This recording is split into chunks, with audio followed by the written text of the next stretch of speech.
नमस्कार दोस्तों। आज कहानी की नई कड़ी में मैं दो नए पात्र लेकर आई हूँ।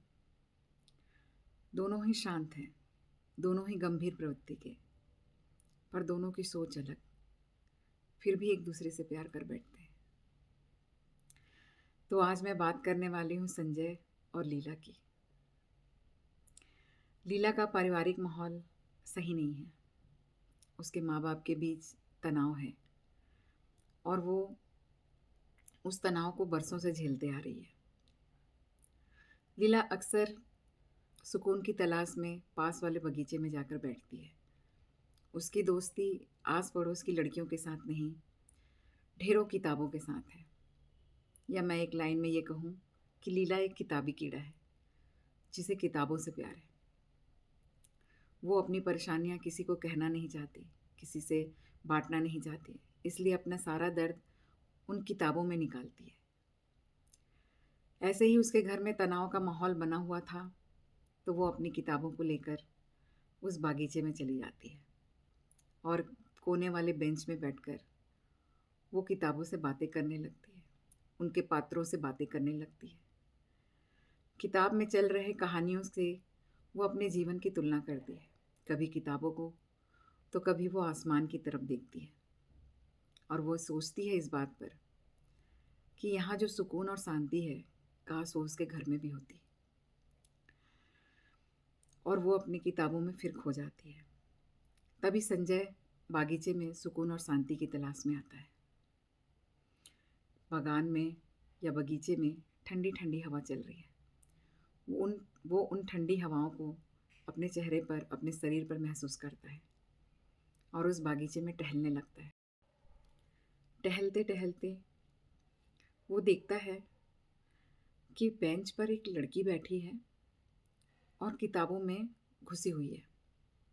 उसका शांत चेहरा संजय को बहुत पसंद आता है। वो उसकी तरफ बढ़ने लगता है, धीरे धीरे धीरे धीरे देखने लगता है।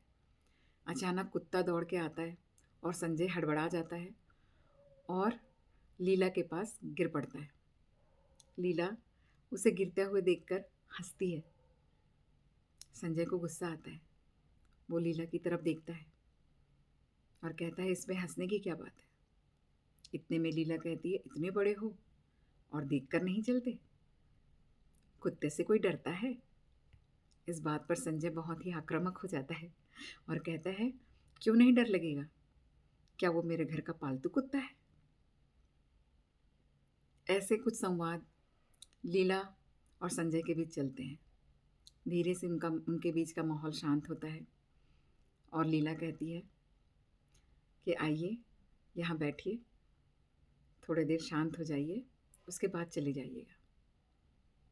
उसका ये नर्म व्यवहार संजय को बहुत पसंद आता है। वो लीला को वैसे ही पसंद करने लगा था, उसके चेहरे की शांति और उसकी सादगी को देखकर। उसके बगल में बैठने का अवसर मिलता है और वो खुश हो जाता है।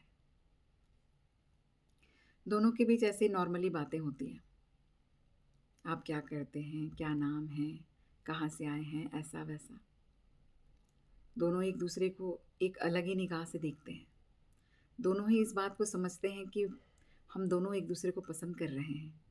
फिर भी दोनों उस झिझक में हैं कि पहली मुलाकात में ये कैसे हो सकता है, और ये मैं अगर हो भी रहा है तो मैं उससे क्यों कहूँ।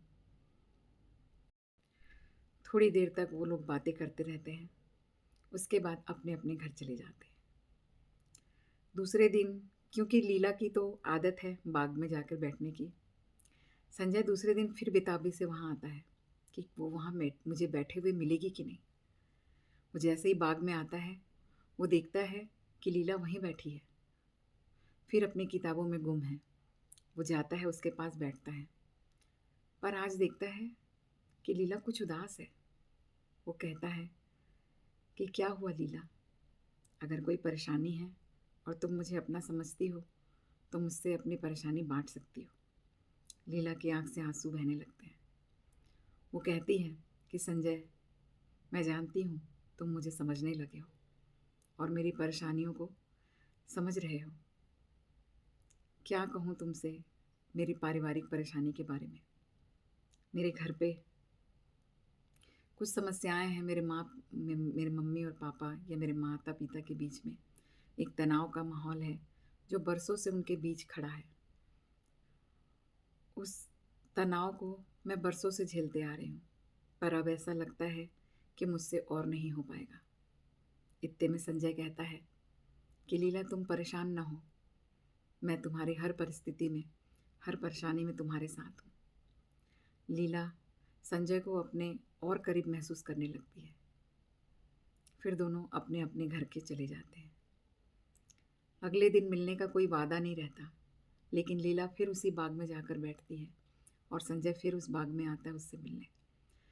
ये मिलने जुलने का सिलसिला ऐसे चलते ही रहता है। धीरे धीरे वो एक दूसरे को समझने लगते हैं, एक दूसरे के आसपास की परिस्थितियों को समझने लगते हैं और फिर परिस्थितियों को समझने लगते हैं। एक दिन ऐसा आता है कि संजय लीला से कहता है कि क्यों ना हम एक हो जाएं, इससे तुम्हारी ये परेशानी भी दूर हो जाएगी कि तुम्हें माता पिता का तनाव सहने को ना पड़ेगा, और शायद तुम्हारे विवाह हो जाने से तुम्हारे माता पिता के ऊपर जो बोझ है, जिसकी वजह से ये तनाव बना हुआ है, वो भी ठीक हो जाएगा। अगर तुम्हें मेरा प्रस्ताव सही है, पसंद है, तो मैं कल तुम्हारा इंतज़ार यहीं करूँगा। तुमसे भी पहले मैं तुम्हें यहीं मिलूँगा। अगर तुम आई तो मैं समझूँगा तुम्हें मेरा प्रस्ताव पसंद है। अगर तुम कल नहीं आई तो मैं चुपचाप यहाँ से चला जाऊँगा और कभी तुम्हारा इंतज़ार नहीं करूँगा। लीला रात भर सोचती रही कि मुझे कल जाना चाहिए कि नहीं। उसके पैर अपने आप बाग की तरफ चल पड़े। दुनिया, समाज, किसी की भी वो चिंता नहीं करी और वो बाग में जाकर उससे भी पहले बैठ गई। संजय बाग में आता है और वो लीला को पाकर बहुत ही खुश हो जाता है। वो झूम उठता है क्योंकि उसके ज़िंदगी में भी एक एकांत था, एक सूनापन था, और लीला को भी एक ऐसे साथ की ज़रूरत थी जो उसकी सोच और समझ को समझ सके। दोनों के बीच का संबंध बहुत ही गहरा है और दोनों विवाह करके आज की तारीख में खुशी खुशी हैं। तो दोस्तों, विवाह के लिए या किसी भी संबंध को बनाने के लिए सिर्फ सोच की आवश्यकता है। अगर दोनों की सोच परस्पर मिलती है तो समझिए उसका रिश्ता अटूट है। तो इस कहानी में यहीं तक। नमस्कार।